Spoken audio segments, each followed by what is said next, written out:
갑자기 너무 더워져서 안 오시면 어떡할까 걱정했습니다. 많이 와주셔서 너무 감사합니다. 제가 이제 이런저런 일을 하다 보니까 비가 많이 오는 날도 걱정이고 또 날씨가 너무 이런 날도 걱정이고 이랬는데 우리 문학 톡톡을 사랑하시는 분들은 또 여전히 늘 반짝이는 마음으로 오셨으리라고 생각하고요. 예, 제가 이규열 시인을 멋있게 소개하려 했는데 우리 회장님이 지금 쫙 대충 흩어주셨습니다. 예, 1993년에 현대시학으로 등단하셨고 첫 번째 시집 왼쪽 늪에 빠지다 시집을 내시고 두 번째 시집은 울지 않는 소년. 저는 이 시집을 보면서 있잖아요. 제목은 울지 않는 소년인데 눈물이 금방 그릉그릉한 소년을 떠올렸죠. 그리고 이제 세 번째 이번에 우리가 좀 깊이 만나야 할 자기 조직화 개론 시집이 작년에 나왔습니다. 그리고 또 2023년도에는 시 에세이집 시인의 방식이라는 책도 발간하셨어요. 어쨌든 아까 방금 말씀하신 것처럼 1993년도에 하셨으니까 정말 저한테도 선배님이시거든요. 정말 과작인데 우리가 오늘 선생님 작품을 좀 만나다 보면은 선생님이 과작인 이유를 좀 잘 알 수 있지 않을까 싶습니다. 어쨌든 조금만 더 소개를 하면은 부산의 자랑이라고 할 수 있는 개간지 신생을 지금 27년 차 수고하고 계시고요. 발행인으로 편집인으로 그리고 지금 우리 부산의 문학 정신인 김준호 시학상을 지금 15년 차 견인하고 있습니다. 근데 무엇보다도 여기 계시는 분들이 다 잘 알고 계시겠지만은 우리 이규열 시인은 의사 선생님이세요. 그것도 매일 수술을 집도해야 되는 수술 일정으로 꽉 차 있는 외과 의사십니다. 그 중에서도 또 뼈를 다루는 척추 전문의죠. 그래서 오늘 우리가 선생님의 시와 선생님이 늘 다루시는 몸에 관한 문제들 좀 이런 것들이 좀 우리한테 공부가 되지 않을까 그런 생각을 했습니다. 이번 기회에 저는 이제 이규열 선생님 시집을 아주 꼼꼼히 읽게 되었는데요. 굉장히 저한테는 행운이었습니다. 특별한 시간이었고요. 오늘 또 우리 플로어에서 질문을 많이 해주시기 바랍니다. 아마 이야기를 나누다 보면은 아마 우리 모두들에게 굉장히 나눔도 중요하지만은 도전이 되는 시간이 되지 않을까 생각합니다. 그러면은 우리 선생님 인사 말씀을 좀 듣겠습니다. 오랜만에 독자 앞에 서셨는데 선생님 인사 부탁합니다. 좋은 소개 감사드립니다.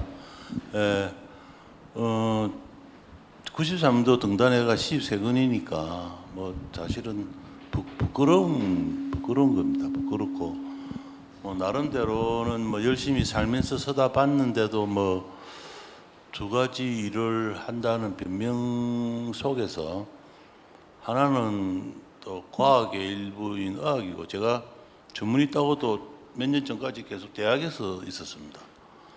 그러니까 일반인들은 의사라 이러면 다 같은 줄 아는데 대학에 있는 교수들은 1년에 논문을 한 서너 편씩 만듭니다.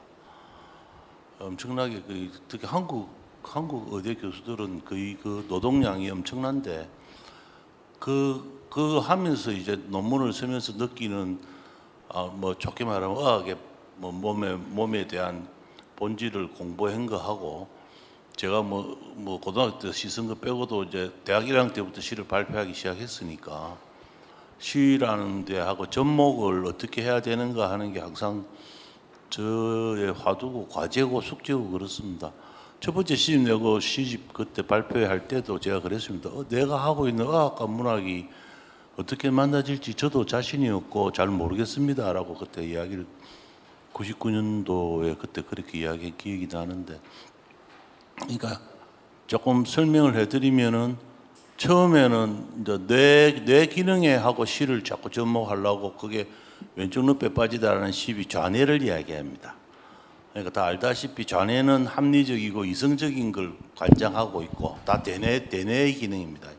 소뇌도 알죠. 소뇌 간뇌일 때 우뇌가 이제 감성적이고 예술적인 이런 분야를 관장하는데 시를 쓰는데 자꾸 관념적인 과학적인 사고에서 못 벗어나니까 그 시를 본 사람은 알겠지만 뭐 과학 용어가 억수로 많이 나옵니다. 시 제목이 다 질병명이고 이렇습니다. 시 내용은 조금 뭐 가볍게 썼는데 그래서 그때는 이제 왼쪽 늪에 빠지다라는 뜻이 시인으로서 운해가 아니고 잔해 속에서 살고 있는 거를 나름대로 적으려고 노력을 하다가 보니 제목을 그때 이제 지금도 같이 하고 있는 전망에서 만들었고 서울에 갈라 했는데 막 요구하는 게 너무 많아가지고 급하게 서울에 안 가고 저 부산 전망에서 냈습니다. 그래 하고 한 10년 지나가지고 이제 울지 않는 소년을 쓸 때는 고기토에 매여 있었습니다. 데카르트의 고기토 에르고스움에 모여 있어가지고 존재가 자기 자아의 존재가 타자의 존재와 별 다르지 않다. 타자라는 게 이제 뭐 데카르트가 하는 이야기인데 나중에는 뭐 화이트헤드나 이런 사람들이 제가 말이 길어지면 뭐 멈춰라 이소. 오래간만에 한 강의도 하던 법. 예. 질문을 많이 막는 방법은 예. 발표자가 말을 많이 하는 게 제일 좋은 방법입니다. 그래서 그때는 서울의 그 출판사에서 고기토 쪽으로 제목을 정하니까 이러면 시집이 안 된다고 울지 않는 소년 그 중에 조금 가볍게 쓴 시인데 그때 울지 않는 그 한강의 소년이 나오기 전입니다. 그때 소년은 울지 않는다가 뭐가 유명했나 하면 독고타고 만화가 되게 유명할 때입니다. 나도 그거 쓰고 나서 알았는데 들어가 보니까 그래서 그 출판사에서 이제 울지 않는 소년으로 합시다 해가 뭐 해가 재판을 찍었습니다만 그래갖고 요번에도 사실은 이제 자기 조직하라는 빠져가지고 좀 이따가 왜 그 빠지는가 설명을 드릴 건데 이제 고기토는 이제 존재에 대해서 자꾸 생각을 하고 있다가 이번에도 이제 자기 조직화에 빠져가지고 한 1년간 자기 조직화 개론 연작시를 썼습니다. 이제 시집을 만들자가 그 전에 쓴 시들 모아가지고 출판사에서 또 제목 이래 하면 안 된다 그러는 거예요. 이번에는 내 한 대로 합시다. 팔리든가. 그때 출판사에서 요구한 게 위대한 하루하고 둘 중에 하나 합시다. 하나가 뭐인가? 위대한 하루하고 뭐하고 하나였습니다. 저거. 그 중에 난 자기 조직화 개론 때문에 이 시집을 만들었으니까 자기 조직화 개론으로 하자 하고 그 해설을 부탁한 정혜구 쌤도 약간 불교 쪽 공부를 많이 하신 문학평론가입니다. 그래서 이 자기 조직화라는 용어는 사실은 과학인문학적 용어입니다. 이게 결국 불교에서 말하는 인드라망 연기론하고 같다는 것을 시로서 말하고 싶었는데 읽어보신 분들은 어디까지 이해가 됐는가 모르겠는데 그래서 뭐 제가 찍었는데 아직은 뭐 2세 찍는다는 아직 이야기는 못 듣고 있습니다. 1, 2대 넣었는데 1년 됐네요. 그러고 이제 자기 조직화라는 용어를 언제 처음 제가 접했나 하면은 부산에 조영현 쌤이라고 인제대 인문학 교수 하시는 분이 그때 100년을 청주 안 들어가 한 게 몇 년 전입니까? 신생 인문학 연구소 차리고 할 때. 그게 몇 년 전? 17년 전입니까? 예, 17년 전에 이제 김수 쌤이 100년의 근무를 사가지고 차리고 제가 3층에 심생 인문학 연구소를 차리고 해가지고 그때는 뭐 일주일에 거의 뭐 부산에 있는 웬만한 인문 철학자나 문학 하시는 분들을 모셔가지고 매주 강의를 들었습니다. 한 30명 정도 모시고 그때 조영은 쌤이 한국에 두 분이 계십니다. 서울에 있는 한국 고전 인문학을 그분이 더 유명한 분입니다. 대중적으로 신문에 글도 많이 쓰시고 부산의 인제대에 또 조영은 분 이분은 과학적 인문학을 많이 쓰시는 분입니다. 그리고 이 조영은 쌤이 우리 그 신생에서 나중에 책도 우리가 발간하제가 했는데 자기 조직화 개론이라는 자기 강의 내용 중에 이런 말이 나옵니다. 그때 처음 들었습니다. 자기 조직화라는 말이. 그래 그때부터 이제 저도 막 인문학 공부도 하고 막 시는 잘 안 쓰고 다른 뭐 생명이 어떻게 나오느냐 왜 발생이 되느냐 그 시도 그런 말이 노골적으로 나오는데 정자와 난자가 합치지 가지고 수정이 됐는데 그게 어떻게 4주 만에 생명의 한 구획으로 한 구역으로 벌써 만들어지느냐 하는 이런 논리에 대해서 이제 생각을 좀 하고, 뭐 일반 의사들은 당연히 그렇게 배우고 넘어가는데 이제 뭐 딴에는 좀 문학을 한다 그런 생각을 하다 보니까 자기 조직화 개론에 대해서 점점 빠져들게 됩니다. 그래서 그 자기 조직화라는 그 정의가 여러분들 뭐 시집사가 읽어보시면 다 찾아보겠지만은 어떤 시스템, 개 안에 그 시스템이 우주일 수도 있고 지구일 수도 있고 우리 인류 전체일 수도 있는 시스템 개 안에 있는 속해 있는 모든 물질이나 생명은 어떠한 주어진 조건 하에서 저절로 상호작용을 하고 저절로 만들어지고 발전하고 생명이 만들어진다는 그런 뜻입니다. 단 전제 조건이 그 개에 속해 있는 구성원들은 서로 연결되어 있다는 조건이 있습니다. 그게 자기 조직화의 첫 번째 조건입니다. 서로 연결되어 있다는 거. 그 이제 뭐 요번에 김수쌤 얼마 전에 나온 시집에도 그런 표현이 많이 나오는데 우르보로스라든가 뭐 인드라 뭐 연기론이 거기서 나옵니다. 그래서 자연과학적인 논리에서 나라는 그 서로 만물이 연결되어 있다는 게 환경에서는 인드라망이라는 표현으로 이미 말하고 있습니다. 그 환경 그 제석정 궁전 안에 엄청난 구슬들이 서로 있어가지고 그 구슬이 시간의 구슬도 있고 공간의 구슬도 있고 그 구슬이 서로를 비추어가고 시간의 구슬이 공간의 구슬을 포함하고 이게 환경 안에 있는 이야기입니다. 공간의 구슬 안에 시간의 구슬이 투영된다. 그 논리를 제가 인터스텔라라는 영화를 보면서 웜홀이라는 단어를 봤어요. 웜홀. 블랙홀은 완전히 증명이 된 논리고 웜홀은 아직 가설입니다. 현재 물리학자들이. 블랙홀이 증명이 되었으니까 이런 이야기를 우리 신생 식구들한테 이야기해도 아무도 재미가 없어. 기하다 하면 안 듣습니다. 다 문학하는 분들이. 참 혼자서 이런 외로움이 많았는데 그래서 이제 대학에 있고 뭐 좀 이래 하니까 뭐 외부 강의를 좀 나가 됩니다. 뭐 시민 강의도 가고 대학마다 뭐 사회인들을 모셔놓고 뭐 대학원 코스로 해가지고 뭐 강의를 하면 강의비를 많이 주고 그런 강의를 했는데 처음에는 이제 정형외과나 척추 강의를 해달라고 하다가 보니까 그 책에 있는 거 마음대로 만들어 하다가 뼈와 인문학이라는 그 자기 조직과 공부를 하면서 제 나름대로 뼈와 인문학이라는 강의 슬라이드를 한 2시간짜리를 만들었습니다. 그때는 대학에 있으니까 이제 밑에 레인트하고 뭐 저도 아직도 컴퓨터를 잘 못 만지다 시키고 슬라이드 만들고 원본을 만들어 주면은 이래가지고 뼈와 인문학이라는 강의를 하려고 다닐 때 인터스텔라라는 영화가 나왔습니다. 그때 아마 그 비슷할 시기일 겁니다. 그 영화를 3번을 봤는데 처음 보고 이해가 안 됐습니다. 크리스토퍼 놀란 감독이 런던대 영문과를 나온 하이데크 전공자입니다. 이 사람 영화는 전부 시간이 들어있습니다. 제일 처음에 메멘토 모리라는 영화를 보면 시간을 까먹고 팔에다 적어놓고 다음날 되면 시간을 까먹으니까 그 다음에 뭐 다크나이트 뭐 착한 사람이 시간 속에서 자기 환경 속에서 어떻게 악마로 변하는가 하는 그 배트맨 시리즈의 나름대로 만들어 다크나이트 맞죠? 다크나이트 라이즈인가? 그 다음에 그 원자력을 만드는 최근의 영화 오펜하이머 맞지? 오펜하이머 아인슈타인이 그러죠. 그 영화에 보면은 당신이 원자력 아인슈타인이 원자력 2라는 아인슈타인이 만드는 거거든요. 그걸 이제 오펜하이머죠. 오펜하이머는 과학자가 그걸 실제로 이제 만들죠. 그래서 실험을 하고 성공을 해가 전쟁을 이기죠. 이기지만은 정치인들에 의해 가지고 나중에 또 이제 그걸 받죠. 학교에서 쫓겨나게 되죠. 이 때문에 사람이 죽었다 이래가지고.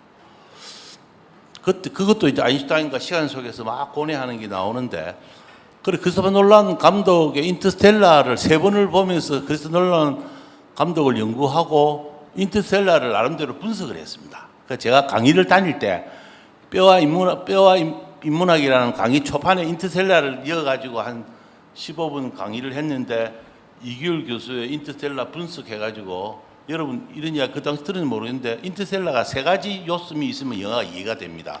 요새는 텔레비도 많이 하는데 하나가 스티브 호킹의 블랙홀 논리입니다. 블랙홀 원리.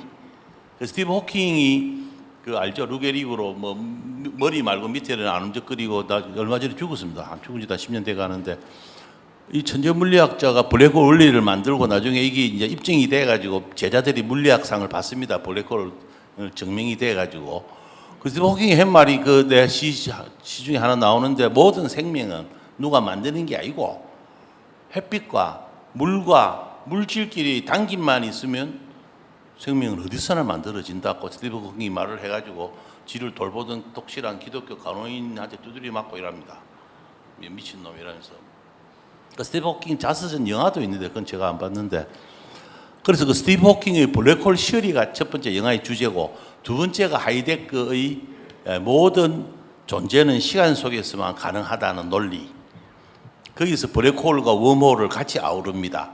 그 비행사들이 뭐 지구에 구한다고 갔는데 알고 보니까 지구는 멸망할 거니까 너희라도 나가서 따로 인류를 생존하게 해라 해가지고 젊은 남자 이제 내가 가다가 보니까 내가 결국 아무것도 없더라 이래가 내가 블랙홀이라도 들어가 보겠다고 흑인 비행사가 블랙홀을 찾아가게 되는 와중에 그 비행사는 죽고 안 되고 자기가 웜홀에 빠집니다. 남자 주인공이. 웜홀이라는 게 뭐냐 하면 시간과 공간이 없는 곳입니다. 없다는 게 무슨 말인가 하면 시간과 공간이 개념이 없고 같이 아까 내가 말한 인드라망 제석천의 그 붓을 논리가 그 같이 나옵니다. 그래서 웜홀 논리도 현대 물리학자들이 지금 계속 연구를 하고 있는데 그 인터스텔라 영화에서 그 남자 주인공이 웜홀에 빠져가지고 나중에 애릴 때 지그 딸 책장 뒤로 돌아오게 됩니다. 영화 그 요새 뭐라고 많이 본 기억 날 겁니다.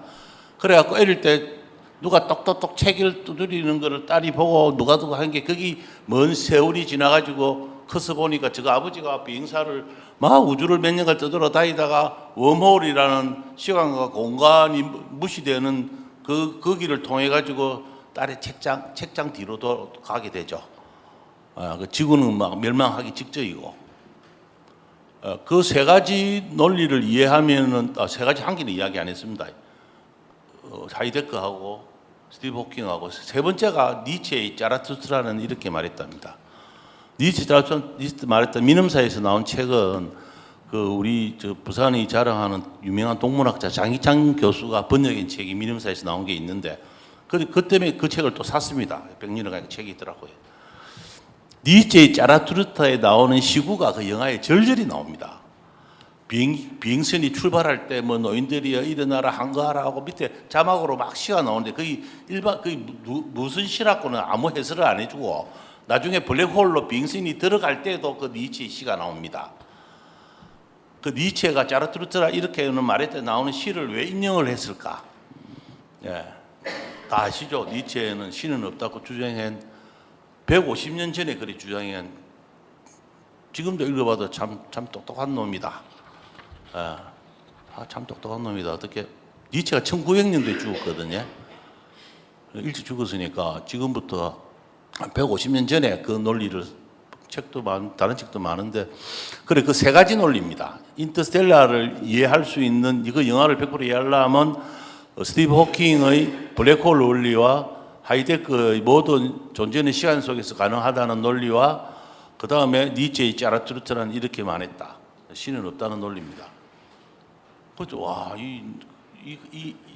제가 크리스토퍼 놀란 감독에 대해서 공부를 하면서 이 사람이 진짜 그때부터 이제 영화 감독이라는 사람을 제가 새로 봤어요. 진짜 종합 예술가구나.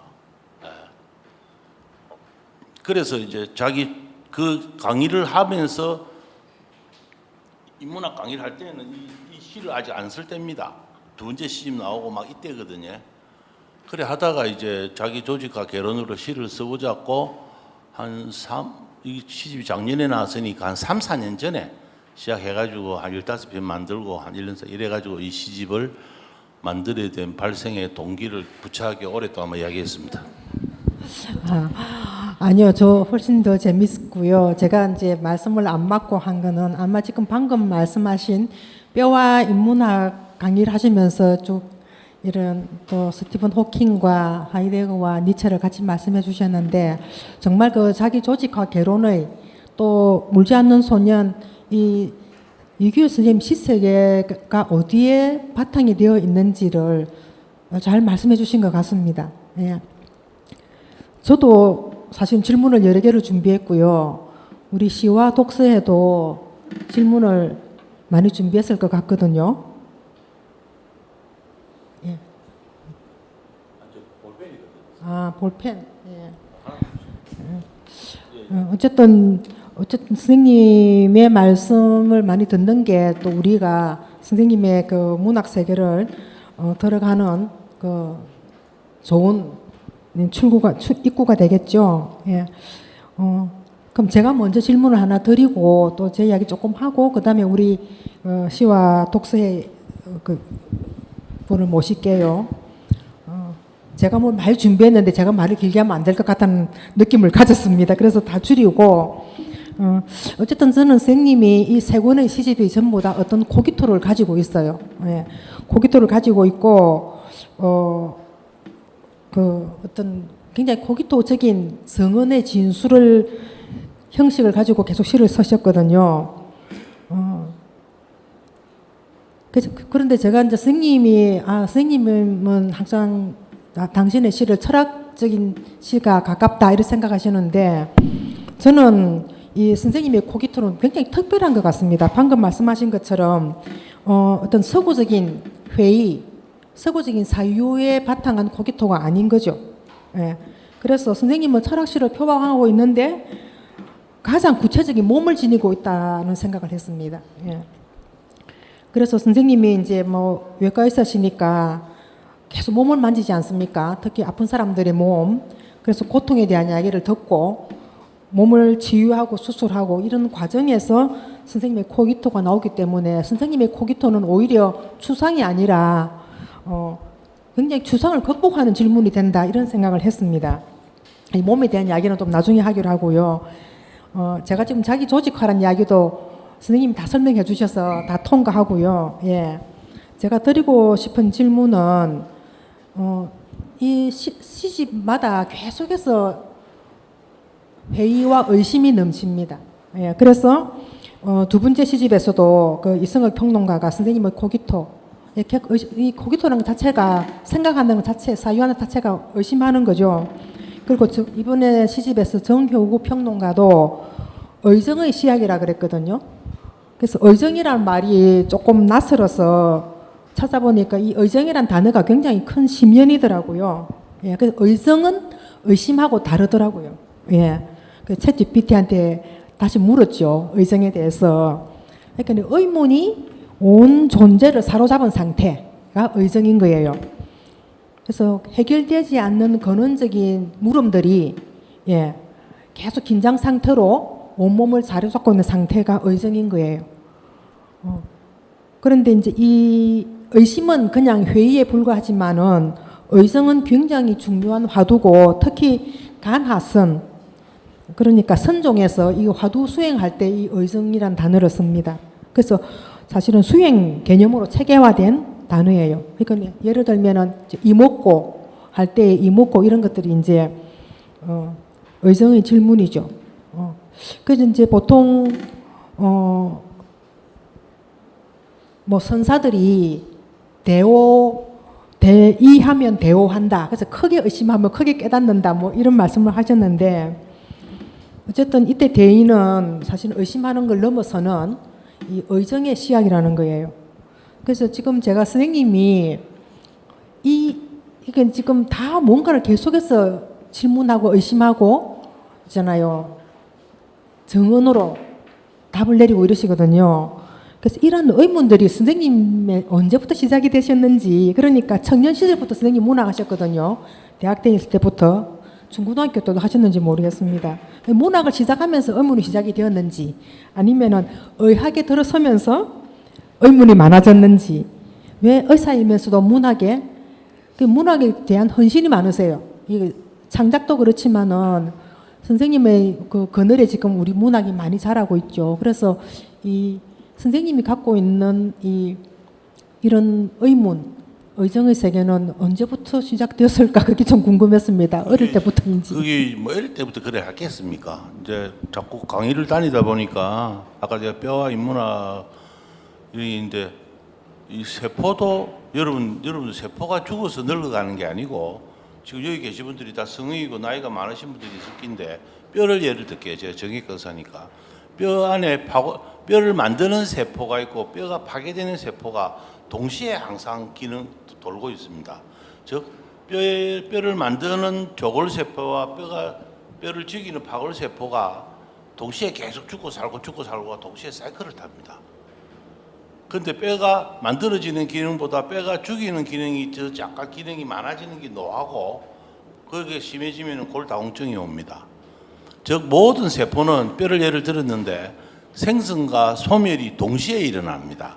근데 보통 과학으로서 의학을 바라보는 의사들은 그러니까 왜 의심을 하느냐 하면 그 자꾸 생각을 하고 의심을 하는 게 이제 코키토에서 그런 발단이 됐는데 모든 생성과 소멸은 동시에 일어난다는 게 그 동양에서 말하는 우로보로스 논리입니다. 우로보로스 다 뭐 이번에 저번 달에 나온 김수 선생님 시집에도 그 우로보로스 용어를 또 썼던데 그 제가 이렇게 의심을 하고 시를 쓰고 하는 게 물론 그래서 시를 쓰게 되는 욕망을 메꾸기 위해서 하는 걸지도 모릅니다. 그죠? 그래서 욕망이라는 게 순기능이 분명히 많습니다. 욕망 때문에 만나고 사랑도 하고 가정을 이루고 하지만 욕망이 또 역기능도 많죠. 자기 과도한 욕망이 남의 존재에 해를 끼치고 하는 거는 안 좋은 거니까 역기능도 많은데 이 코기토 공부를 하면서 물론 데카르트가 코기토 에르고숨 나는 생각하니까 존재한다는 단순 논리를 말했지만 거기 데카르트 책을 보고 데카르트 제자들 화이트헤드나 뭐 비트겐슈타인 이야기를 들어보면 자와 타자가 동일하다는 말이 그 말이랍니다. 이해가 됩니까? 나는 존재 속에서 나는 생각함으로 존재한다는 게 즉 뭐냐면 제가 있고 타자가 있지 않습니까? 내를 제외한 모든 사람은 타자입니다. 물질도 타자고. 근데 내가 타자와 같다는 것은 내가 내 자아를 제외한 나머지 타자는 나의 자기 초월자라고 데카르트가 이야기합니다. 자기 초월자 말을 어렵게 해서 미안합니다. 내가 만든 말이 아니라서. 그래서 자기 초월자가 타자다.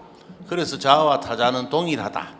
자아와 타자와 동일하다는 것은 불교의 연기론하고 같은 이론입니다. 내가 있으니까 네가 있고 네가 나타났으니 내가 나타났고 내가 죽으니까 네도 없어질 것이다 하는 게 불교의 연기론입니다. 그 연기론은 인드라망을 이해해야지 되고 그걸 공부하고 나면 옛날에 성철 스님이 독하게 저금화가 찾아왔는데 아들 얼굴 보려고 돌아가거라 여인아. 지금은 성철 스님 잘 모를 겁니다. 제가 한참 막 불교 공부도 하고 이럴 때 교회 다니면서 불교 공부했습니다. 근데 교회 안 간지 지금 엄마 돌아가시고 한 15년 돼 가는데 그래서 이 자기 초월적인 존재를 제가 어떻게 그걸 다 규명을 하겠습니까? 그러니까 계속 뭐 책도 보고 원인도 하고 그걸 실어서 넣는데 분명히 제가 만드는 이 두 번째, 세 번째 시집에 내가 말하려고 하는 게 시적 완성도는 제가 읽어봐도 그렇게 뛰어나다는 생각은 안 듭니다. 이번에는 좀 쉽게 써야지 하는데도 시적 완성도는 뛰어나지 않는데 하고 내가 할 수 있는 한계가 여기니까 시집으로 묶잡고 하는 그 안타까움은 뭐 시집을 읽는 시인들은 다 가지겠지만은 그래서 그 의심하고 하는 거는 결국은 코기토에서부터 시작이 된 겁니다. 코기토를 공부하면서. 그래서 내가 생각한다는 게 자아와 타자는 동일하다는 논리고 그게 나중에 자기 조직과 개론과 연기론을 공부해 보면 같은 이론입니다. 여러분 불교의 환경이 또 말이 많아집니다. 불교의 환경이 그게 4,000년 전에 만드는 거거든요. 그때 과학이 있었습니까? 여러분 고려시대에 만드는 구례의 화엄사라는 절이 있습니다. 우리나라에서 제일 오래된 절입니다. 그 화엄사입니다. 그걸 만드는 사람이 법장스님입니다. 그 법장스님이 적은 글에 사자 머리카락 속에 사자가 들어있다 이런 말이 있습니다. 여러분 지금은 여러분 머리카락으로 생명을 복제할 수 여러분 그런 관심이 없는 분들이 많으니까 여러분 머리카락으로 여러분 그대로 생명을 복제할 수 있는까지 의술이 발달되어 있습니다. 감히 그걸 지도를 못합니다. 근데 동물은 만들죠. 동물은 그 동물 만드는 것도 인간의 장기를 대체하기 위해서 만든다는 것도 억수로 비윤리적인 거잖아요. 그래서 사자 머리카락 속에 사자가 있다는 이 논리, 그게 이제 뭐 결국 불교에서 말하는 인미진중 함시방하고 같은 이야기입니다. 먼지 속에 우주가 있다. 그래서 인문학 공부를 하고 문학을 하는 여러분들이나 저나 모든 문학은 제가 제일 적기로 쓰는데, 문학의 출발은 특히 시는 상처의 재현에서 시작합니다. 그 상처가 내 개인적인 상처든 가족의 상처든 뭐 사회적인 상처든 국가 상처의 분노가 글을 쓰든 상처의 재현에서 모든 문학은 시작하는데, 문학을 어느 정도 자기 나름대로의 인생에서 그걸 갖추고 나면은 자기가 쓰는 문학은 결국 우리 김수생 같은 이렇게 문학적으로 경제 어르신 분들 글을 보면은 결국 상대방의 타자에 대한 배려와 상대방과의 소통이 답니다. 상대방을 배려하지 않는 문학은 저는 별 의미가 없다 생각합니다. 정신과적으로 상대방과의 소통과 배려가 없는 문학은 그냥 저는 정신적 자유행위다, 이렇게 제가 지낸 말입니다. 정신과 영어는 아니고 사이키아트리 마스터베이션이다. 혹시 내가 이래 쓰는 게 그냥 그런 시 많습니다. 요 안에도 내가 너무 힘들어서 쓰고 나서 내가 편해지려고 내 정신적 자유행위로 문학을 하는 그런 작품도 솔직히 많이 있습니다. 그래서 의심하고 고깃도 하고 결국은 나중에 자기 조직화로 연계가 되는 게 결국은 소통과 자와 타자가 동일하다는 논리가 쉽게 생각하면 여러분 이렇습니다. 내 자식이 중요하면 남의 자식도 중요한 겁니다. 그렇게 제가 옛날에 뼈와 인문학 강의를 하면 이렇게 마칩니다. 당신 부모가 중요하면 내 부모가 중요하면 당신 부모, 남의 부모도 중요하다. 내가 하는 영역에 있는 사람이 중요하면 내가 전혀 반대 영역에 있는 사람들도 중요하다는 걸 깨달아야지 그게 인문학적 소양이 있는 사람이라고 내 강의를 그렇게 마쳤기 때문에 질문에 답이 되는 건 모르겠습니다. 그러니까 저는 이제 왜 어릴 때부터 철이 너무 일찍 들은 소년이었는지, 그런데 문학을 하면서 이 의심이 크게 출발했던 것 같습니다. 예, 그래서 지금 그 선생님 갖고 있는 그러한 화두들, 이런 것들이 지금 선생님 말씀 속에서 선생님이 고깃해놓은 뭔가 주체와 객체가 있어서 뭔가를 분석하고 분해하는 이런 세계가 아니라 오히려 계속 통합하고 연결하고 하는 우리 굉장히 동양적인 그런 세계를 만들고 있다고 보여지거든요. 어쨌든 그것이 몸인 것 같습니다. 저는 그것이 가능한 게 몸이 있어서 그렇지 않을까. 저는 우리가 정신은 의식이지만 무의식은 몸이거든요. 몸은 모든 무의식의 덩어리죠. 그래서 선생님이 몸을 계속 만지시면서 그러니까 결국은 문학도 또 의학도 선생님의 그 의정의 그 화두의 큰 그 잣대인 것 같습니다. 예. 지금 우리 이 자리가 시민과 함께하는 문학 톡톡이고, 그래서 우리 시민 독서단이 와 있습니다. 예. 우리 김혜수 씨한테 마이크를 넘겨서 시와 독서회를 좀 소개해 주시고요. 예. 시와 독서회가 굉장히 열심히 지금 공부를 하고 온 것 같거든요. 예. 읽은 느낌과 또 질문과 이렇게 해주세요. 예. 네, 안녕하십니까. 전 시와 독서의 시아의 김혜수입니다. 저희는 이제 2년 전쯤 여름에 이제 안녕예술가에서 주관하는 시창작 스터디에서 처음 만나서 이제 2년 동안 시를 쓰고 읽는 모임을 이어오고 있습니다. 이제 일상을 시와 함께하고 싶다는 마음을 담고 있습니다. 일단 먼저 이렇게 문학에 대해서 마음이 깊은 자리에서 질문을 할 수 있어서 영광이고요. 저는 이 자기조직화 개론을 읽으면서 이 화자나 혹은 시인님이 좀 구도자 같다는 생각을 했었습니다. 그래서 시집이 좀 경전 같다는 그런 느낌도 조금 저는 받았었고요.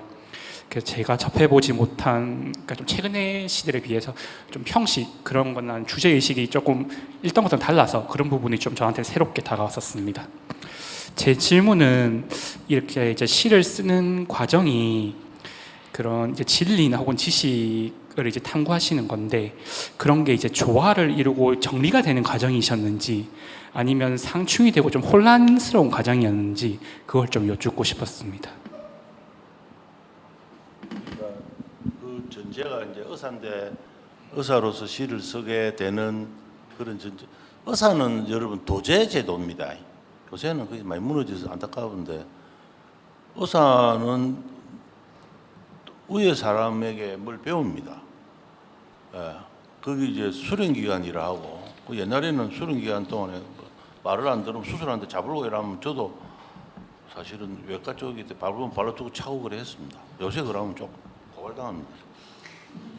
근데 이제 의사로서의 도제 기간하고 시적 갈망은 뭐 청소년 때부터 있었으니까 그 따로 두 가지 길입니다. 두 가지 길을 걷다가 보니까 이걸 접목을 해야 안 되겠나 고 나름대로 고민하는 과정에 이제 자꾸 이런 시집을 내게 되는데 뭐 그렇게 시적 완성도는 그렇게 높지는 않다고 생각합니다. 저도 스스로.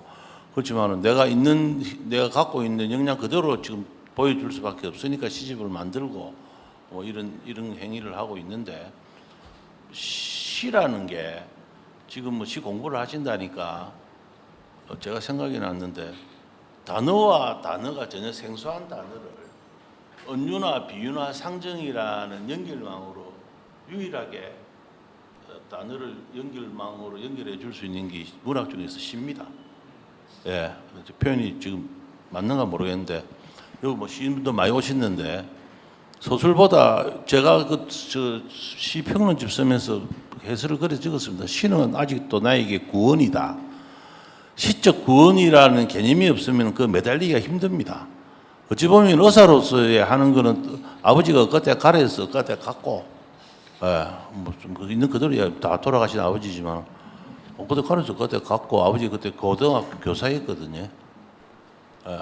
그래갖고 그러면 뭐 서울치대를 갈까 이라 서울치대 원서를 써놨는데 또 장손이라서 뭐 집을 못 떠나게 하니까 부산에 있는 의과대학을 내 담임하고 둘이서 바꿔가지고 그리고 의과대학을 간 겁니다.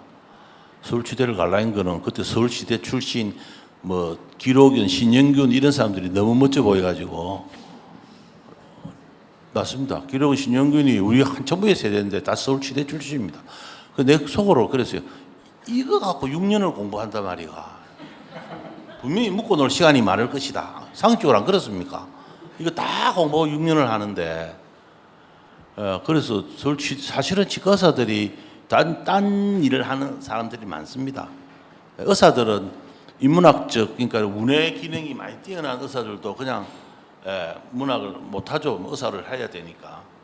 그래 하고 있는데 시로서 갖고 있는 거는 제 인간적인 욕망이고 그리고 의사로서는 생업을 하다 보니까 뭐 있다 보니까는 뭐 별로 돈 벌 생각이 없으니까 대학에 있게 되고 뭐 대학에 오래 있다 보니까 논문 쓰고 뭐 논문 쓰다고 막 책을 많이 찾아보다 보니까네 막 이 상황까지 오게 안 됐나 이래 생각이 듭니다. 답이 됐습니다. 예, 김혜수 쌤 됐습니까? 예, 예, 또 하시다가 또 하기로 하고 그러면은 그냥 이어서 계속 할까요? 그럼 우리 조정원 선생님이 예, 우리 같이 책을 읽으면서 예, 어떤 느낌 그리고 또 질문 예. 네, 저는 그 시와의 조정원이라고 합니다. 일단 그 시집을 읽으면서 그 진짜 과학적인 내용과 불교의 사상이 많이 들어있어서 좀 색다른 느낌의 시집이라고 느껴졌었고 일단 저는 제가 개인적으로 가장 인상 깊었던 시가 78페이지의 존재의 재발견이라는 시였는데 이 시에서 존재가 시간, 장소, 관계, 경계에 의해 완성된다고 말씀을 하셨는데 이 네 가지 외에 존재를 형성할 수 있는 게 아무것도 없다고 생각을 하시는 건지 아니면 또 다른 게 있다고 생각하시는지 그런 게 좀 궁금해서 여쭤보고 싶었습니다. 78페이지의 존재의 재발견입니다.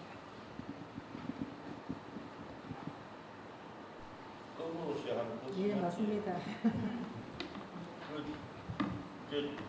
존재라는 게 아까 뭐 모든 존재는 시간 속에서 가능하다든가 뭐 거기도 이렇게 숨을 이야기하면서 생각하는 존재가 그리고 자아와 타자가 동일하다는 그걸 데카르트가 이야기하려는 것을 공부를 해보야 알게 됐다는 논리가 있는데 존재라는 거는 사실은 여러분 제가 이게 서구의 유명한 철학자나 인문학자들이 말하는 게 결국은 신은 없다는 이야기로 길대고 그게 불교 논리하고 같아지더라 이 말입니다. 공부를 해보니까. 그 사람들이 불교를 공부하는 사람이 아니거든요. 예. 쉽게 말하면은 자꾸 존재가 요거 말고 뭐가 있겠냐는 질문을 하시는데 존재라는 거는 제가 갖고 있는 생각 중에 물론 아까 제일 먼저 하이테크 시간 이론을 이야기했지만 공간도 그렇잖아요. 그죠? 내가 우리 오늘 이 모임에 포함된 모든 존재는 이 남포문구 지하 1층이라는 공간 속에서 포함되고 거기서 공간이 나오고 경계에 의해서 되는 거는 그렇잖아요. 시각적인 존재를 말하는 겁니다. 그죠? 그러니까 요래 국토 선이 경계가 있어야지 그게 그런 이야기 시간 존재 이야기가 되는데 그거 외에 존재를 뜻한다는 거는 사실은 하고 싶은 이야기는 우리가 뒤에 시 말미에도 그런 말이 나오겠지만은 모든 존재가 같다는 이야기입니다. 그러니까 네가 잘났다고 까불지 마라. 모든 존재는 하루에 밥 한 끼 먹는 사람이나 하루에 밥 3끼 먹는 사람이나 뭐 재산이 100억이 있는 사람이나 재산이 전혀 없어가 연금을 타갖고 뭐 연금이라 아니고 나라에서 받는 그런 복징을 타고 사는 사람이나 다 같다는 의미를 말하고 싶은 걸 하고 싶어서 같다는 걸 이야기하는 거고 사실은 존재 이론은 이거 말고도 다른 데서 말하는 거는 맞는데 제 능력이 요럴밖에 안 돼서 시를 요래 쓸 것 같습니다. 아까 서구에서의 뛰어난 인문학자 제가 가라테니 고지인을 책을 한 20몇 년 전에 읽고 밈이란 단어를 제 첫 시집에 보면 밈이란 단어가 몇 개 나오는데 처음 써봤습니다. 그래갖고 밈 시리즈를 쓰려 하다가 실패했습니다. 그때는 지금처럼 제 생각이 이렇게 조금 안 무르익어가지고 너무 가라테니 고지인이 이 책을 읽고 지금은 밈이라 뭐 음악 평론가들도 밈 이야기를 하고 정치 평론가도 밈 이야기를 하는데 이게 한 시대의 핵을 긋는 뛰어난 인문학자들이 하는 말이 모든 존재는 누가 만드는 게 아니다라는 이론을 이야기합니다. 제가 뭐 마이크 잡고 오래간만에 말해서 그 말이 많아지는데 그게 왜 그러는가 하면 3대 종교가 중앙아시아에서 만들어졌습니다. 그 중에서 기계 문명이 발달하는 유럽 쪽으로 기독교만 넘어가게 됩니다. 유일신을 주장하는 기독교만. 인류도 옛날에는 다 다신이었죠. 거기 일신이 되고 이제 무신이 되고 유발 할라리처럼 우리가 신이다 이래 되는 거죠. 호모데우스에서 우리가 신이다. 우리가 에라는 인간을 이제 만든다 이 말입니다. 그래서 왜 그렇게 밖에 될 수 없느냐 하면 기계 문명이 발달되니까 현미경이 나오고 이래가지고 뭐 생명이 만들어지고 하는 게 1차적인 근대 문명 속에서 기계적 우주론이 나타나고 기계적 우주론은 말이 거창해서 그런데 기계 문명의 발달과 함께 생기는 인문학적인 사고의 한계는 누군가가 우리를 만든다는 그 결론으로 도달하게 됩니다. 그런데 그렇게 문명이 발달된 서구에서 더 세월이 지나니까 이제 생명은 누가 만드는 게 아니다라고 뛰어난 과학자나 인문학자들이 말을 하게 되는 겁니다. 물론 뭐 오늘 교회 다니시는 분들이 계실 건데 저도 나중에 나이가 더 들면 교회로 다시 돌아갈지는 모르겠습니다. 다른 개념을 가지고. 그래서 제가 공부해본 자직 조직과 개론과 인문학이나 불교의 유기론의 개념은 생명은 어떤 조건에서 자연 발생적인 유기론적인 능력으로 만들어진다. 그 논리를 이야기하면서 이제 존재를 자꾸 생각하게 되는 그래서 시를 자꾸 이래 쓰는 것 같습니다. 지금 현재가 그렇습니다. 다 됐습니까? 뭐 더 질문이 여러분 질문? 답을 너무 허황되게 하는 것입니다. 예, 또 질문을 생각하고 계십시오. 예. 제가 질문을 하나 더 하고 우리 시와 독서에서 저는 시와 독서회 이라는 것보다 시와 독서회 이라니까 더 느낌이 좋아서 자꾸 시와라고 이렇게 붙여가 쓰는데 시 낭송도 준비되어 있으니까 예. 저도 지금 막 질문을 막 했는데 준비한 게 너무 선생님 말씀하고 계속 겹쳐서 안 해도 될 것 같고요. 제가 선생님한테 정말 어느 날부터 선생님을 뵐 때 좀 가슴이 아프고 그랬거든요. 그래서 저는 있잖아 항상 선생님을 굉장히 의연한 어른으로 생각했어요. 큰 근어를 가지고 있는. 왜냐하면 시와 어학도 같이 살아오셨지만은 부산의 문화예술판, 뭐 민해총이나 어디나 이렇게 항상 돕는 손길이셨고, 또 27년 동안 신생의 정신도 지켜오시고, 하여튼 그래서 우리가 참 많이 기대고 있는 아름다운 기둥이다 그런 생각했는데요. 제가 이번 시집을 읽으면서 또 이전 시집도 꼼꼼히 읽으면서 눈물이라는 단어가 계속 나오는데 좀 꽂혔어요. 예, 그래서 선생님이 정말 고독하시다는 생각을 했어요. 고독. 예, 그래서 정말 우리 선생님은 항상 고독의 벼랑에 서 있었구나 하는 이런 느낌도 좀 느꼈고요. 그 첫 번째 시집에서 르키엠 연작시라든지 또 그 눈물도 나를 버리는구나 이런 시도 있고요. 두 번째 시집에는 뭐 울지 않는 소년이지만은 눈물뼈라는 시도 있고, 어쨌든 울고 싶은 남자가 되고 싶다. 예, 울지 못하기 때문에 울고 싶은 남자가 되고 싶다. 이런 간절한 바람이 담긴 시행도 있었고, 이번 시집에도 있잖아요. 독서의 재발견이라는 시에서 눈물이 나를 버렸다. 눈물마저 나를 버리고 막 이래서 있잖아요. 그리고 코기토 사랑이라는 시에서는 너의 눈에서 내 눈물이 흐른다. 이런 행위 있었어요. 그래서 참 선생님이 어떤 굉장히 바쁘게 많은 일을 하시고 많은 사람 만나고 하시면서도 그 어떤 고독의 어떤 최전선에 있는 것 같은, 그래서 그 눈물이라는 단어가 선생님 앞에 고여 있다는 느낌을 가졌어요. 그래서 그 눈물에 대한 이야기를 한번 여쭤보고 싶고요. 그러면서 또 제가 세 번째 시집을 딱 보니까 이 시집이 사랑에서 시작을 하더라고요. 사랑. 제일 첫 번째 시에서 따뜻한 공기가 찬 공기로 흘러 들어가는 기류의 변화에서 사랑은 시작되었다. 이렇게 해서 이 첫 시가 시작하거든요. 두 번째 시에서도 사랑은 당김이고 당김은 중력이다. 어떤 이런 자기 조직화 개론을 하는데 아까 쌤 말씀하신 것대로 자기 조직화라는 게 어떤 통제 없이도 생명 자체가 자기 질서를 만들어가면서 또 뭔가 새로 태어나게 하는 어떤 근원적인 세계죠. 그래서 여기에서 선생님은 또 사랑을 가장 중요한 요소로 보셨구나. 우리가 욕망으로 생각할 수도 있지만은 사실은 선생님이 이 사랑으로 계속 출발하시면서 사랑의 속성들을 많이 보여주고 계신 거예요. 그래서 또 뭔가 태어나는 거죠. 계속 아까 죽는 세포 또 태어나는 세포들이 계속해서 한다 그러셨는데 시에서 계속 그런 것들이 반복이 되고 있는데 선생님의 고독과 눈물에 대해서 그리고 그 사랑의 형식에 대해서 한번 정리해 주세요. 눈물뼈가 있습니까 진짜로? 그 시 보고 서울에 이경림 시인이 저보다 나이가 많으니까 누나 근데 이경림 시인이 눈물뼈가 진짜 있나 이래서 눈물하고 뼈가 성분이 같다는 내용이거든요. 그게 뭐 눈물뼈라는 게 의학적으로는 없습니다. 의사 같으면 뭐 그런 게 진짜로 있는 줄 알고 언어적으로 표현했는데 그 다음에 또 누가 눈물뼈라는 단어를 쓰더라고요.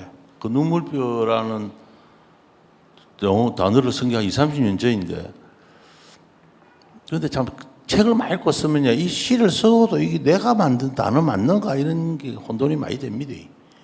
뭐 그러니까 책을 너무 많이 봤어. 어떤 사람은 그래서 아무 책도 안 보고 혼자 가서 시를 쓴다고 절대 고도에 가서 이런 이야기도 하는데 그것도 조금 안 맞고 눈물이 많습니다. 어머님이 권사로 돌아가셨는데 장로교에서는 권사가 여자로서 갈 수 있는 제일 높은 자리죠. 그래서 엄마가 아파가지고 이제 일요일 날 내가 이제 아이들이 결혼해가지고 크니까 할 수 없어가지고 엄마가 교회를 못 가게 돼서 제가 일요일마다 엄마를 모시고 교회를 갔어요. 일요일마다 교회를 가고.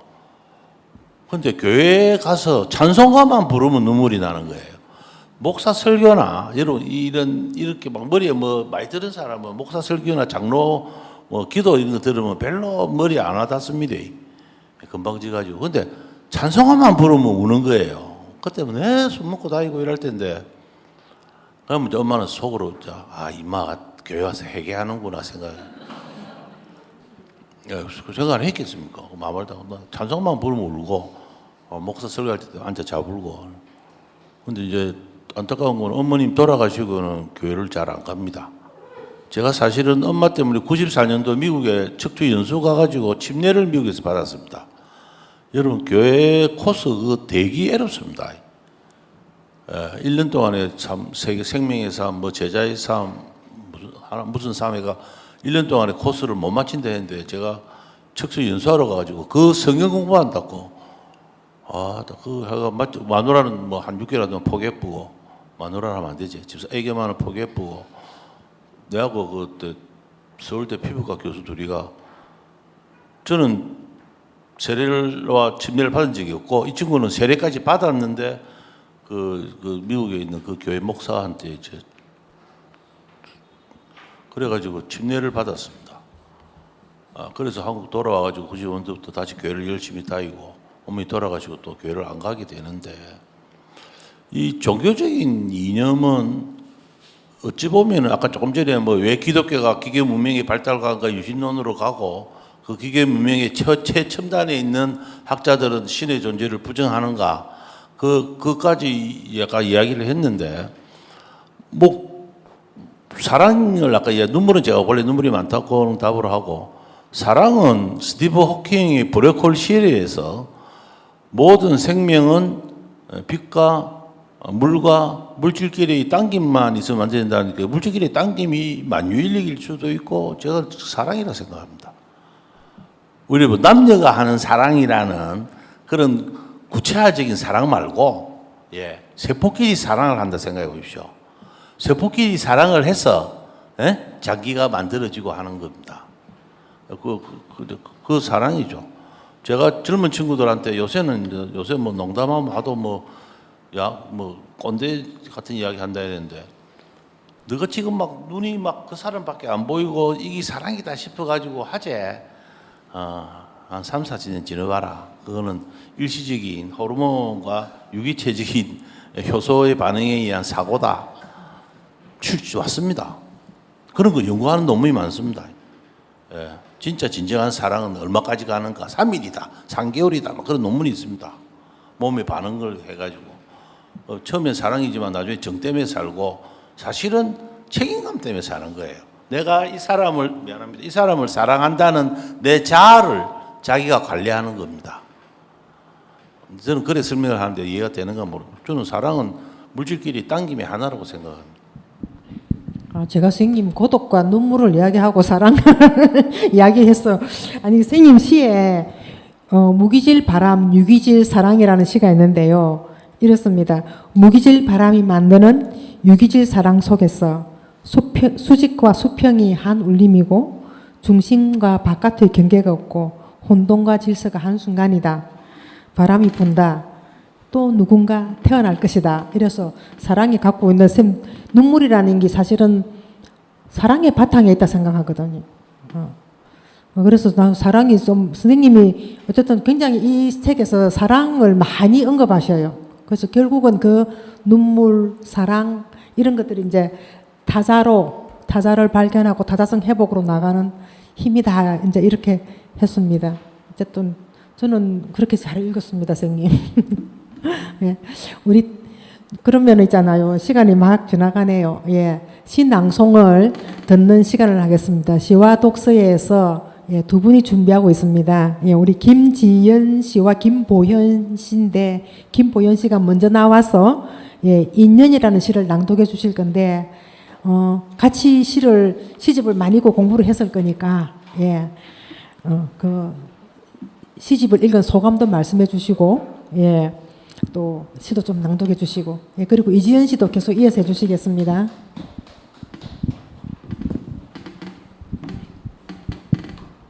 안녕하세요. 안녕하세요. 저는 시와의 김보현이라고 합니다. 이번에 이제 먼저 문학 톡톡을 통해서 우리 이규열 선생님 시를 읽게 되어서 그거에 대해서 또 감사하다는 인사 먼저 드리고요. 그 다음에 제가 이제 처음에 이 시집 제목을 딱 봤을 때는 이 시가 너무 딱딱하겠다 이렇게 생각해서 좀 걱정을 하면서 이제 첫 장을 남겼는데 생각보다 너무 재밌고 이제 저도 인생을 조금 뭐 여기 계신 분들보다는 아니지만 조금 살은 사람으로서 참 공감되는 것도 많고 그래서 참 시를 재밌게 읽었어요.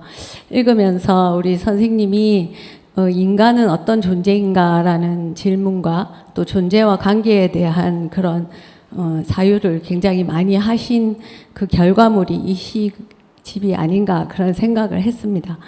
그러면서 제가 이제 이 인연이라는 시를 뽑은 이유는 이제 이 다른 시들은 약간 공감을 했다가 이 인연을 딱 읽을 때 제가 이런 약간 좀 다른 느낌을 받았어요. 그게 뭐냐면 이제 이 장례식장에 대한 그 이야기인데 이제 죽은 이들에 대한 반응이 이제 보통은 그 죽은 이가 에 대한 슬픔과 어떤 그리움 이런 걸로 반응인데 이 시에서는 그 죽은 이와의 이제 그 단절 그런 관계가 끊어짐으로 인한 그런 이제 애달픔 뭐 이런 게 느껴져 가지고 그래서 이제 좀 생각에 좀 다른 느낌이 들어서 이 시를 골랐는데 그러면서 저는 이 시를 이제 읽으면서 인간은 결국 누군가의 죽음 앞에서도 결국 자기 중심적인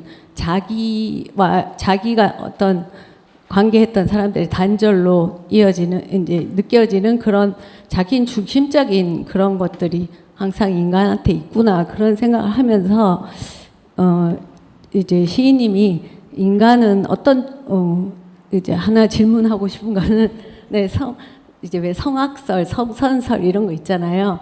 그 둘 중에 시님은 어떤 개념을 갖고 계신지 그거 질문하고 싶고요. 두 개 중에 예, 성악성, 성선설 중에 네. 저는 뭐 두 개 중에 택하라면 성선설이 맞다 생각합니다. 성선설 예. 맞다고 생각하십니까? 예. 근데 이제 제가 잘못 이해했는지 모르겠지만 저는 이 시를 되게 자기 중심 이기적인 인간이라는 약간 그런 느낌을 받았었거든요. 그래서 이제 이 시를 일단 골랐는데 아까 말씀하신 거 듣다 보니까 약간 그건 아니었나 제가 잘못 이해했나 그런 생각도 잠깐 들었는데 어쨌든 낭독을 해보겠습니다. 인연. 누군가의 장례식장에 가서 고인의 영정 앞에서 눈물이 나는 건 그의 죽음이 슬프거나 그가 그리워서가 아니라 새 속에서 그와 함께 쌓아왔던 인연이 고무줄처럼 튕겨 날아가 눈을 때리기 때문이다. 그와 나눈 말이 생각을 지배해왔고 그가 보낸 생각이 관계를 유지해왔으므로 그렇게 맺어진 생각과 관계가 갑자기 툭 끊어져 그렇게 튕겨져 나간 인연이 순식간에 사진 한 장으로 남아 덩그러니 앞에 놓여 있기 때문이다.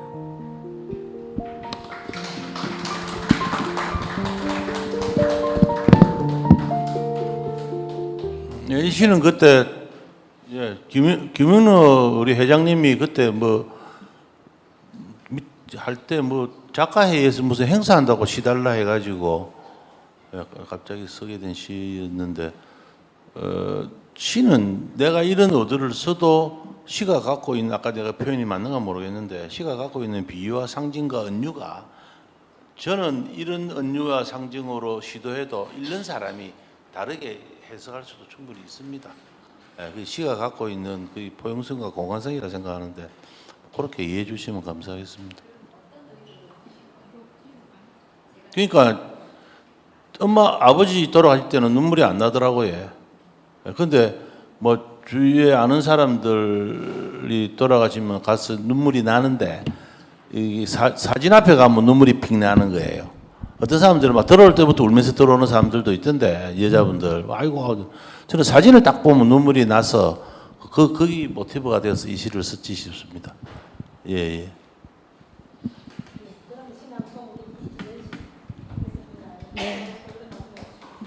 안녕하세요. 시와 독서의 이지연입니다. 낭독으로 83페이지 위험한 달을 뽑았는데요. 생각은 왜 많아서 각을 만들고 달은 왜 밝아서 골목의 상처를 다 밝히는지 구절처럼 제 생각이 많아지면 분석하고 판단하고 예민해지면서 타인을 받아들일 여유가 없어지는 것 같습니다. 시인님 시처럼 그릇에 저무는 위험한 하루가 또 세월을 만드는 제 삶인가 싶기도 합니다. 낭독하겠습니다. 위험한 달. 생각에도 각이 있어서 누군가 다칠 수 있다는 걸 깨달으며 집으로 가는 골목길이 환하다. 중천에 뜬 달 때문인지 깨달은 건지 주워들은 건지 누군가 다친다면 생각도 위험하고 달도 위험한데 생각은 왜 많아서 각을 만들고 달은 왜 밝아서 골목의 상처를 다 밝히는지 또 누군가의 생각이 나를 다치게 한다면 그릇에 생긴 상처가 쌓이고 덧나서 일상이 되고 삶이 되고 역사가 된다면 치유될 수 있는 생각의 각은 없고 치유되지 않은 생각이 세월을 만드니 달빛에 찔러버린 오늘 밤 누군가의 생각의 각에 닫혀 깨달은 건지 주워들은 건지 저무는 위험한 하루가 또 세월을 만들고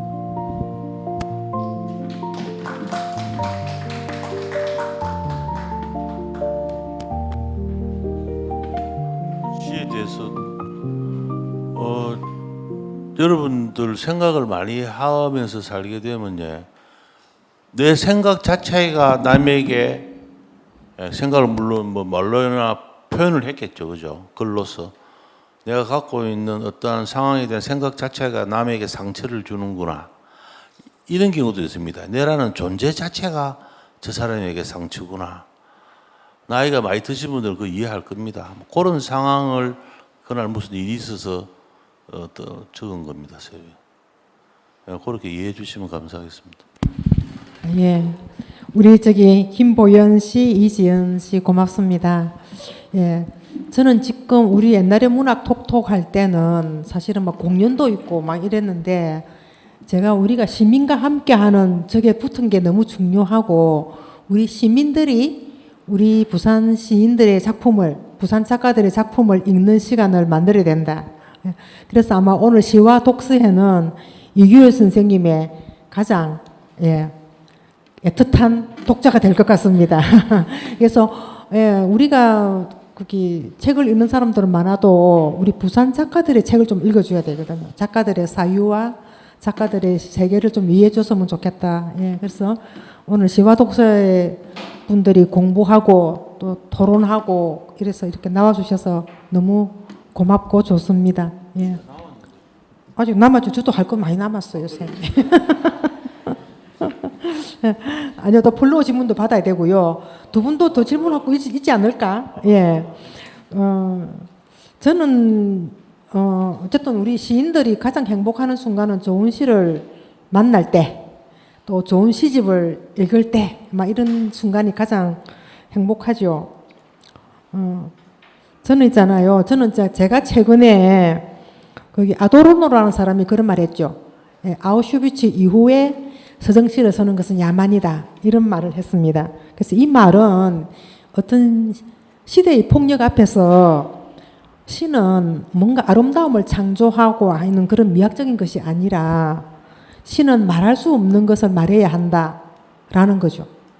그렇게 언어의 윤리가 바뀐 겁니다. 아우슈비츠를 통과하면서 지금도 뭐 전쟁은 계속 터지고 기후와 생태 위기는 더 우리를 이제 올여름을 우리가 어떻게 넘겨야 될지 고민을 해야 되는데 이런 위기 속에서 말해야 할 것을 말해야 한다는 게 뭔가 그게 무슨 의미하는가 이런 게 제가 좀 요즘 꽂혀 있는 고민이거든요. 근데 선생님의 시를 읽으면서 선생님은 이 말할 수 없는 것을 말을 하려고 하시는구나 하는 어떤 선생님의 시를 쭉 보신 분들은 알겠지만은 굉장히 정언적인 진술, 딱 있잖아요. 어떤 막 수식어가 많고 많은 것을 막 끌어와서 이렇게 하는 게 아니라 정말 그냥 딱 우리한테 있잖아요. 직설로 이렇게 서술해주는 이런 형식이더라고요. 나는 그래서 이거는 선생님이 약간 그 시적인 허위를 벗어버리는 그런 그 어떤 태도, 그런 마음가짐이 있는 게 아닐까 그런 생각을 들었습니다. 그래서 굉장히 이 어떤 오히려 더 정직함으로 들어가려고 하고 있다. 그래서 그 몸이라는 그 무의식의 세계, 그러니까 우리가 고기토를 계속해서 던지지만은 사실 몸을 만지는 의사로서 몸을 통해서 굉장히 그 굉장히 광대한 우주까지 다 짚어내고 있죠. 선생님 수치가 막 나옵니다. 뭐 몇백만 년, 몇억 개의 세포 이런 게 계속 나오잖아요. 그런 것과 아까 선생님 말씀한 시간과 장소의 문제, 메비우스의 띠나 클란시의 병 같은 그런 어떤 시간과 장소가 우리에게 어떻게 우리가 공존해 있는지 이런 거를 지금 굉장히 아까 인드라망 말씀도 하셨지만 뭐 다차원적으로 보여주시고 있는 거죠. 그래서 제가 이번 시를 읽으면서 굉장히 공부가 많이 됐습니다. 그래서 이렇게 한 사람의 작품을 꼼꼼히 읽는 거는 정말 큰 행운이구나 이걸 느꼈다는 거죠. 그 선생님 계속 말씀하셨지만은 그 몸이 가지고 있는 무의식의 세계, 또 아니면은 또 어떤 아까 그 생명 있잖아요. 아까 사랑도 이야기하다가 말았지만은 어떤 생명의 연쇄성 이런 거에 대해서 이때까지 말씀해 오신 것 같은데 한 번만 더 정리해 주시면 플로우 질문을 받겠습니다. 예.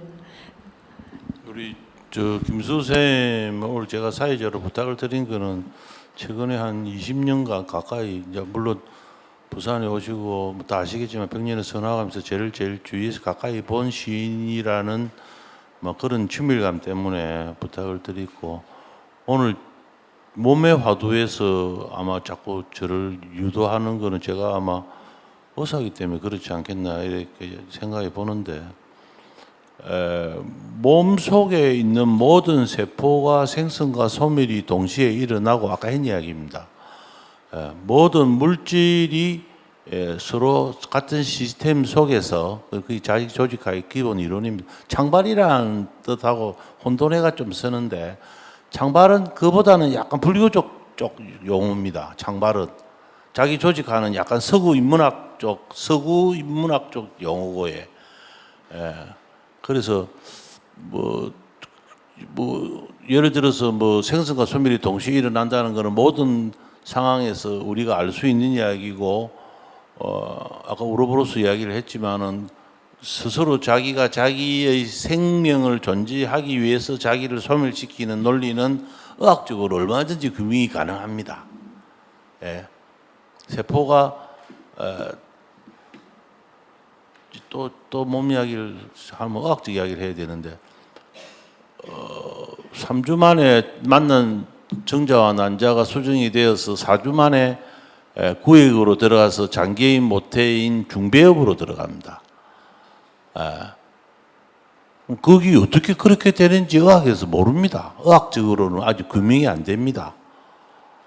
어떻게 정자와 난자라는 세포가 만나가지고 우리 몸의 장기가 4주 만에 장기의 모태조 중배업이랍니다. 의학적으로 메조덤 중배업이라는데 모릅니다.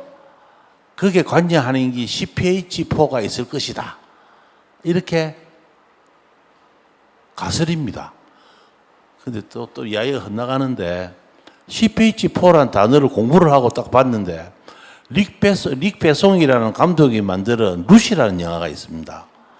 그 최민식이가 악당 두목으로 나오는데 그 CPH4라는 합성 물질을 만들어 가지고 세포가 막 분열하게 만드는 자기들 딴에는 이제 무슨 환각의 극대화된 물질이라고 만드는 게 CPH4입니다.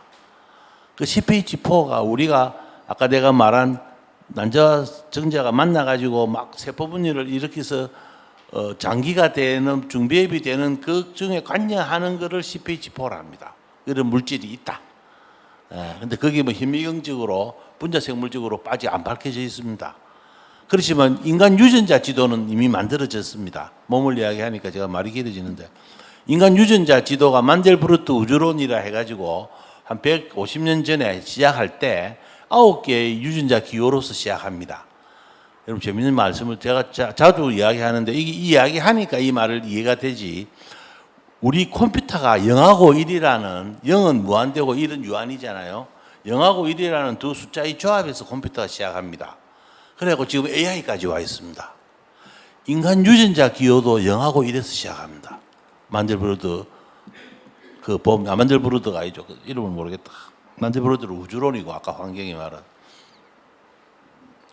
그 유전자 기호를 처음 만들 때도 0하고 1이라는 두 개의 기호로 시작합니다.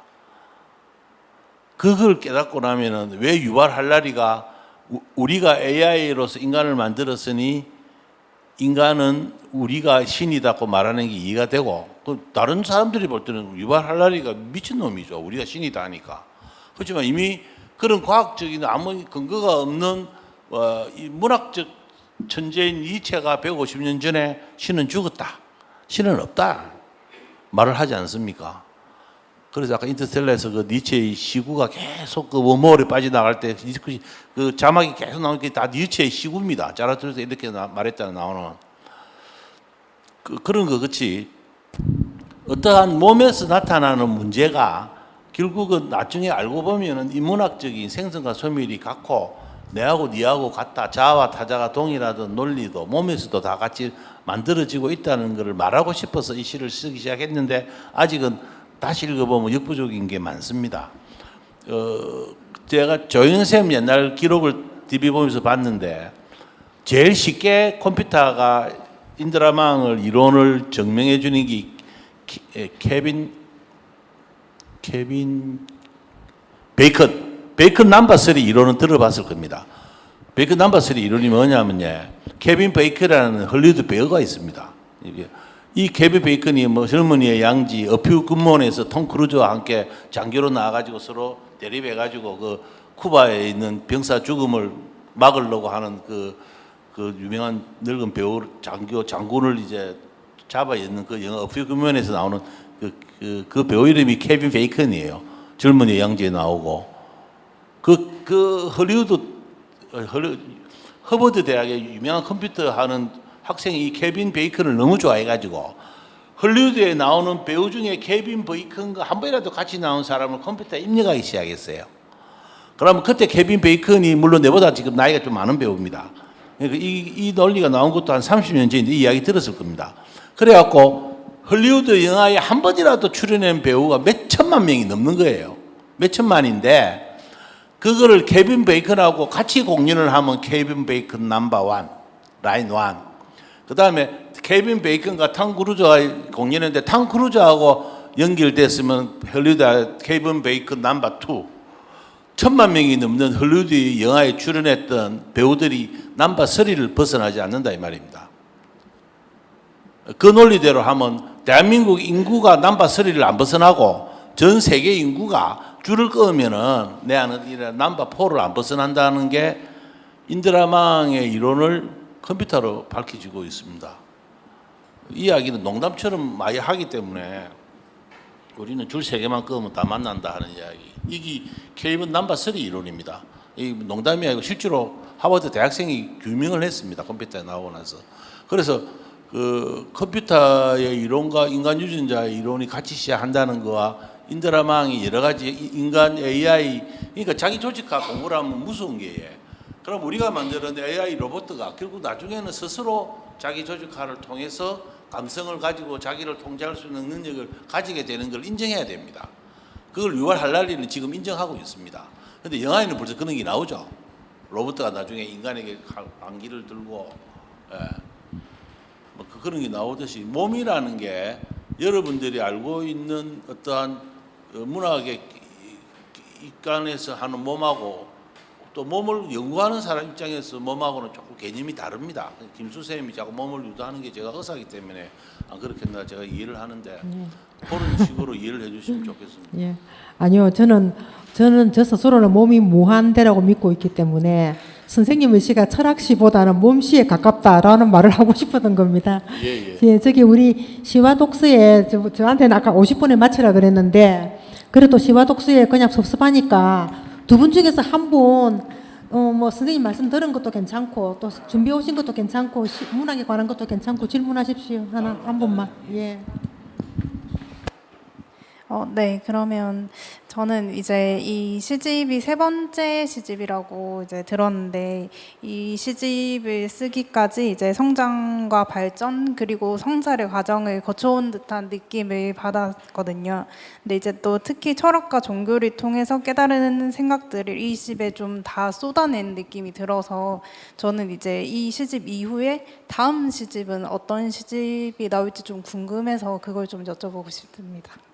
사실 이제 2년 전부터 의사로서의 일을 반 이상 좀 줄이고 있습니다. 글 쓰는 시간이 좀 많아지고 몸도 못 따라가고 참 슬픕니다. 뭔가를 많이 깨달아가지고 뭘 하려 하는데 몸은 이미 가고 있고 그래서 저 질문을 앞으로 요새 쓰고 있는 시는 자기 정신과 용어입니다. 자기 확정 편향성. 그 요새는 뭐 정치 평론가들을 쓰고 이러더라고요. 이쪽 논리와 저쪽 극자와 극우가 서로 소통이 안 되는 확정 편향성도 욕망처럼 순기능이 있습니다. 좋게 말하면 고집입니다. 내가 이 일을 해야 되겠다는 고집이 있고 소신이 있어야지 그 일이 관철되는 게 확정 편향성의 출발입니다. 그렇지만 자기 세계에 갇혀져 있는 그게 이제 확정 편향성이 심해지면 그래 되죠. 근데 그거 갖고 시를 쓰는데 잘 보십시오. 영화 보면 요 뒤에다가 반도체 칩을 탁 넣으니까 이게 경두문을 통해서 내가 가지고 탁 해가지고 그 반도체를 조정하는 사람 하는 대로 생각을 하죠. 예. 그래서 우리가 스스로 만들어진 내 기능 속에서의 확정 편향성이 어떤 우리 몸 자체에서 만들어진 반도체 칩이라고 생각하게 되는 시를 지금 쓰고 있습니다.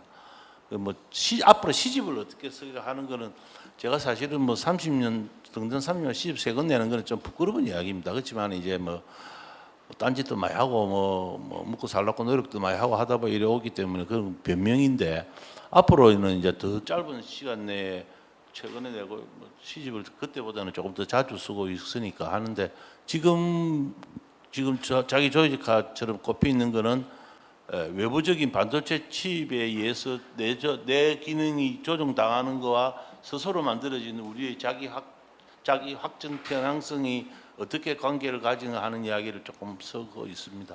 그까지만 이야기하겠습니다. 예, 저도 묻고 싶은 것이었습니다.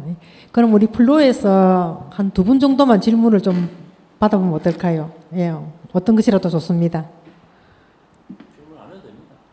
오늘 이렇게 좋은 자리에 참석해서 좋은 내용들을 좀 들을 수 있어서 너무 감사했습니다. 예, 저는 그 시화회에 다니고 있는 제 아내 때문에 시를 좀 접하게 된 경우입니다.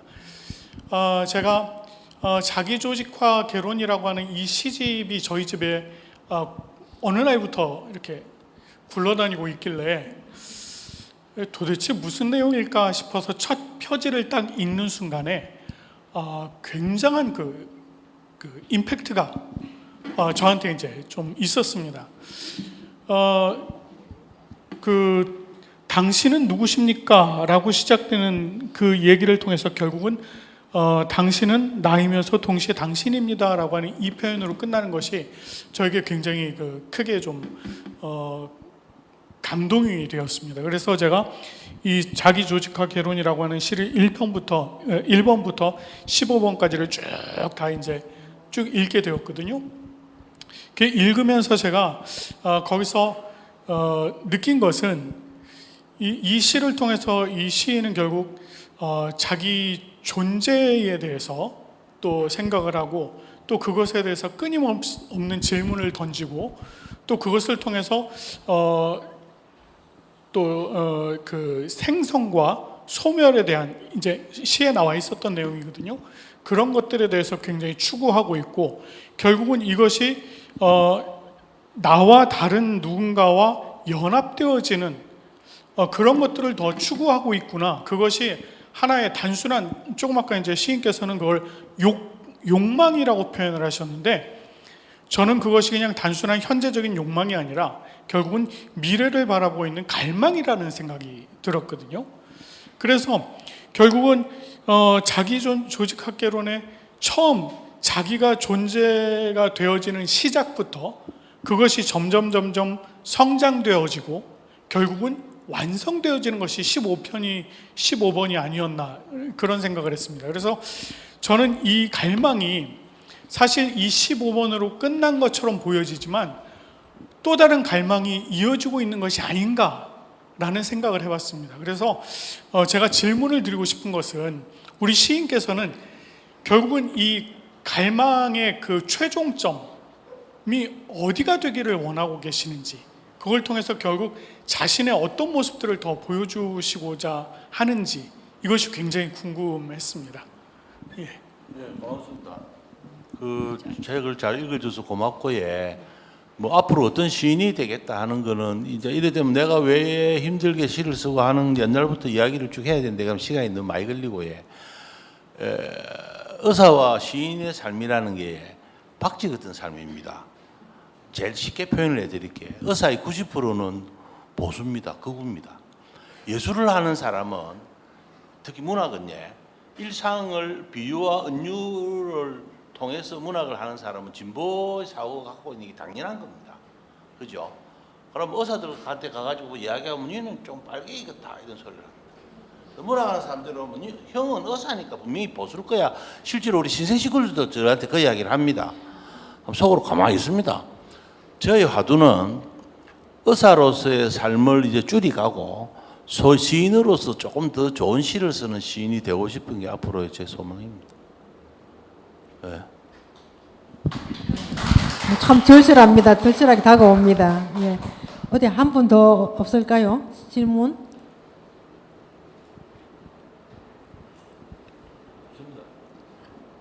없습니까? 그러면 우리가 또, 저는 조금 선생님 말씀을 많이 하셔서 우리 궁금한 게 있을 것 같았는데, 예, 시간이 어쨌든 됐기 때문에 그럼 여기서 마무리를 하고, 선생님도 아까 뭐 벌써 독자들이 또 여러 가지 물어주셨고 그래서 우리가 또 다음 선생님을 기대할 수 있을 것 같습니다. 예, 오늘 너무 수고하셨고요. 우리 선생님 너무 수고하셨습니다. 예, 시와 독서에 고맙습니다. 예.